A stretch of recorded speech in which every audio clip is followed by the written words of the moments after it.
السلام علیکم۔ نوجوان بشیرہ کے ہاتھ تیزی سے حرکت کر رہے تھے کیونکہ یہاں کا کام ختم کر لینے کے بعد اس نے ساتھ والی گلی کی بڑی کوٹھی پر کام کے لیے بھی جانا تھا، جہاں اسے 4 بجے سے پہلے پہنچنا ہوتا تھا، جہاں سے صاحب لوگوں کی افطاری اور پھر کھانے کے بعد ہی اس کی جان چھوٹتی تھی۔ صبح کے وقت وہ ایک اور جگہ پر کام کے لیے جاتی تھی جس کے لیے اسے رات 3 بجے اٹھ کر جانا ہوتا تھا۔ وہاں سحری کی تیاری اور پھر برتن سمیٹنے اور صفائی ستھرائی کرتے ہوئے سورج نکل آتا تھا۔ بشیرہ صوم سلاد کی پابند عورت تھی اور یہ عادت اس کی ماں نے بچپن سے ہی اس میں ڈالی تھی۔ اس کی ان پڑھ ماں کے بقول سال میں ایک بار ہی تو رمضان آتا ہے، اگر اس میں بھی انسان سونے رب کو راضی کرنے کی کوشش نہ کرے تو پھر کب کرے گا؟ بندے کو اس بابرکت مہینے میں رب کی رحمت سے جھولیاں بھرنے کی کوشش ضرور کرنی چاہیے۔ ایک ماں کی فاقہ کشی سے نہ صرف سونا رب راضی ہوتا ہے بلکہ صحت پر بھی اچھا اثر پڑتا ہے۔ ویسے بھی یہ پیٹ کا جہنم کب بھرا ہے، انسان حلال حرام سب کچھ ہڑپ کر جاتا ہے مگر بھوک پھر بھی ختم نہیں ہوتی۔ اس نامراد پیٹ اور نفس کو کنٹرول میں رکھنے کے لیے رمضان المبارک کا مہینہ بہت مددگار ثابت ہوتا ہے۔ ماں کی سچی اور کھری باتوں میں کیسا اثر تھا کہ بشیرہ اپنی غربت کے باوجود بھی نماز روزہ سے غافل نہیں تھی۔ رمضان المبارک کی آمد کے ساتھ ہی اس کے کام کی روٹین بھی تبدیل ہو چکی تھی۔ وہ صاحب لوگوں کی سحری کی تیاری کے دوران ہی بھاگتے دوڑتے چند لقمے منہ میں ڈال لیتی، کیونکہ اس کی سحری سے زیادہ صاحب لوگوں کی سحری ضروری ہوتی تھی جس میں کسی چیز کی کمی نہیں ہونی چاہیے تھی۔ بس بشیرہ بیچاری کو یہی فکر لاحق رہتی۔ یہاں سے کام نپٹاتے نپٹاتے صبح کے 7 بج جاتے۔ وہ بچہ کھچا کھانا لے کر تیزی سے اپنی جھگی کی جانب چل پڑتی جہاں اس کے بچے اس کے انتظار میں ہوتے اور جنہیں بھوک تنگ کر رہی ہوتی تھی۔ وہ معصوم بچوں کو اندر جھگی میں بٹھا کر ناشتہ کرواتی اور انہیں یہ باور کرواتی کہ رمضان المبارک کے احترام و تقدس میں عام دنوں کی طرح سر عام کھانے پینے سے اجتناب کیا جائے، اور یہ بات وہ بچے بھی اچھی طرح سمجھ چکے تھے۔ کچھ دیر آرام کر لینے کے بعد 12 بجتے تو بشیرہ اٹھ کھڑی ہوتی اور پھر کام پر روانہ ہو جاتی۔ وہاں سے کام ختم کر کے اسے 4 بجے تیسری جگہ کام پر پہنچنا ہوتا تھا۔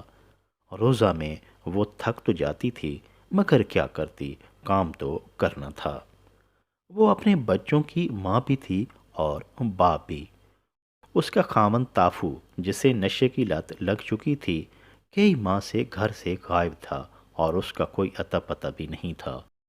یہی وجہ تھی کہ بشیرہ اپنا گاؤں چھوڑ کر شہر میں محنت مزدوری کرنے آئی تھی، جہاں وہ اپنے الہڑ وجود کو سنبھالتے ہوئے اور جوانی کے جذبات کو روند کر بچوں کا پیٹ پالنے میں مصروف تھی۔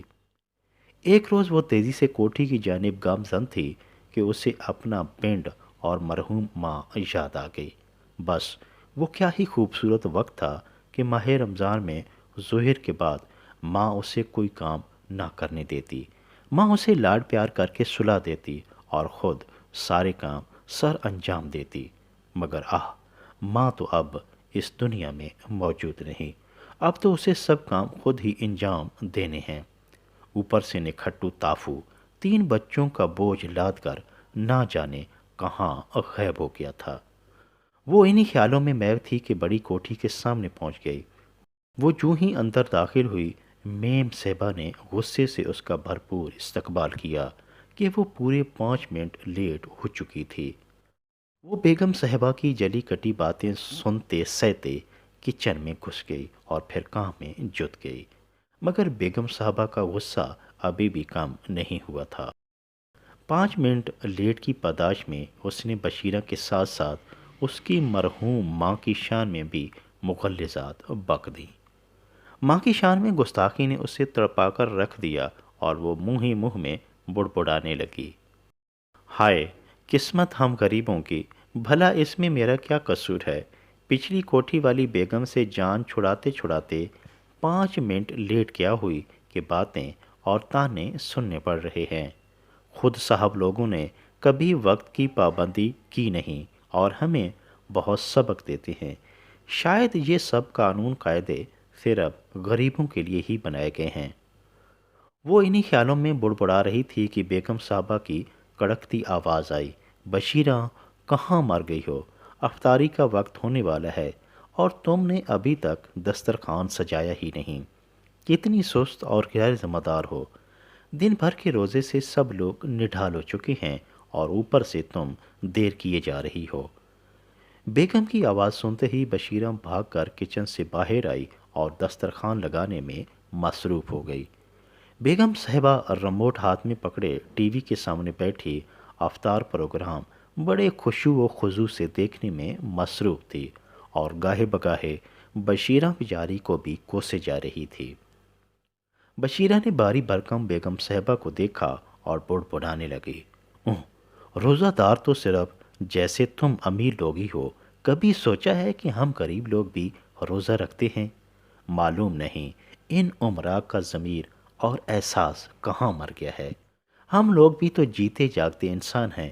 ابھی تو پورا آدھا گھنٹہ پڑا ہے افطاری میں، لگتا ہے بھوک ان کے پیٹوں سے ہوتے ہوئے آنکھوں میں اتر چکی ہے، اور جن کی بھوک آنکھوں میں ہوتی ہے وہ کبھی نہیں رجتے۔ بشیرہ اپنی غربت پر کڑتی رہی اور ساتھ ساتھ افطاری کا دسترخوان سجانے میں مصروف رہی۔ سب لوگ انگڑائیاں لیتے ہوئے آہستہ آہستہ کمروں سے نکل کر دسترخوان کے گرد بیٹھ گئے۔ اگر کسی چیز کی معمولی سی بھی کمی نظر آتی تو چیخنے چلانے لگ جاتے اور بیچاری بشیرہ کی شامت آ جاتی۔ روزہ تو صبر اور حوصلہ سکھاتا ہے، معلوم نہیں ان لوگوں پر کیوں الٹا اثر ہوتا ہے۔ کم ظرف، بے ضمیر، بے مروت اور کم حوصلہ لوگ، دکھنے میں ہٹے کٹے مگر اندر سے خالی، بے صبرے اتنے، اگر باہر گلی میں کوئی بچہ پٹاخہ بھی چھوڑ دیتا تو افطار دسترخوان پر ٹوٹ پڑتے اور روزے کو وقت سے پہلے ہی افطار کر کے بیڑا غرق کر لیتے۔ مگر افسوس کی بات یہ تھی کہ حقیقت معلوم ہونے پر انہیں کچھ پچھتاوا نہ ہوتا، بلکہ زور شور سے افطاری پروگرام جاری رکھتے۔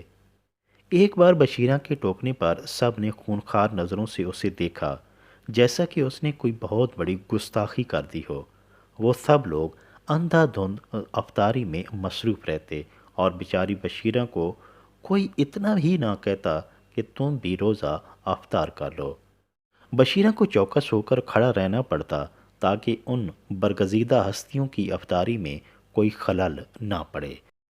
وہ بے صبرے افطاری کے دوران بھی چیختے چلاتے رہتے، بشیرہ یہ چیز دو، وہ چیز دو، اور بشیرہ بیچاری لٹو کی طرح ان کے ارد گرد گھومتی ہی رہتی۔ ان لوگوں کا جب پیٹ بھرتا تو بس پھر تبصرے شروع ہو جاتے، پکوڑوں میں نمک کم ہے، شربت میں چینی زیادہ ہے، اس چیز میں یہ مسئلہ ہے، اس چیز میں وہ مسئلہ ہے۔ روزہ دار بشیرہ یہ سب کچھ سنتی رہتی اور سسکتی رہتی۔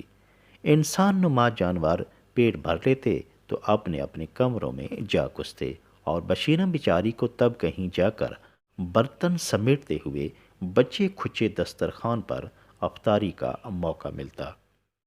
پورا ماہ یوں ہی گزر جاتا اور کوئی دن ایسا نہ ہوتا جب روزہ دار سمجھ کر کسی نے اسے سکون سے روزہ افطار کرنے دیا ہو۔ یہ سلوک دیکھ کر کبھی کبھار اس کی آنکھوں میں آنسو تیرنے لگتے، مگر پھر وہ خود کو تسلی دیتی کہ غریبوں کو روزے کا بڑا اجر سونا رب خود دے گا۔ دنیا میں ذرا سی مشقت برداشت کر لی تو کیا ہوا، آخرت تو سکھی ہو جائے گی نا۔ بس یہ خیال آتے ہی اسے ہمت و حوصلہ ملتا اور وہ پھر سے کام میں جت جاتی۔ یہ کہانی محض ایک بشیرہ کی نہیں، نہ جانے کتنے ایسے لوگ ہیں جن کا رمضان ایسا ہی کٹھن گزرتا ہے۔ بس ایسے لوگوں کا خیال رکھیں۔ گھر میں کام کرنے والے نوکر بھی انسان ہیں۔ اگر انہیں اپنے ساتھ بٹھا کر روزہ افطار کرنے میں اپنی شان میں گستاخی سمجھتے ہیں تو کم از کم ان کا الگ سے باعزت طور پر روزہ افطار کرنے کا بندوبست ضرور کریں۔